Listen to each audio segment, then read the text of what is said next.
سیلاب سے بچنے والوں کے خلاف موٹر وے پر المناک حادثہ۔ کراچی سے خیرپور ناتن شاہ جانے والی سیلاب متاثرین کی کوچ اچانک شعلوں کی زد میں آ گئی۔ 20 افراد جھلس کر جاں بحق، متعدد زخمی۔ خواتین اور بچوں سمیت 35 مسافر سوار تھے۔ اموات میں اضافے کا خدشہ۔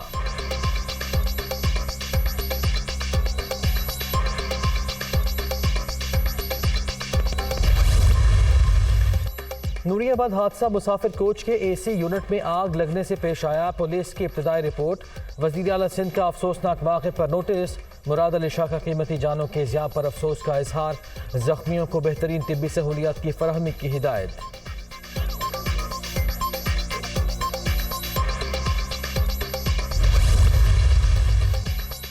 16 ارب روپے کی منی لانڈرنگ ثابت نہ ہو سکی۔ شہباز شریف اور حمزہ شہباز کیس میں بری۔ اسپیشل سینٹرل کورٹ نے محفوظ فیصلہ سنا دیا۔ قانون اور عوام کی نظر میں سرخرو ہو گئے۔ اللہ کا جتنا شکر ادا کریں کم ہے۔ وزیر اعظم کا ٹویٹ۔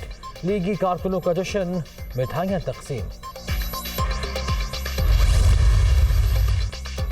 16 ارب روپے کی منی لانڈرنگ کا الزام شہباز شریف اور حمزہ شہباز کے خلاف نومبر 2020 میں مقدمہ درج ہوا۔ ایف آئی اے نے مارچ 2022 میں چالان عدالت میں جمع کرایا۔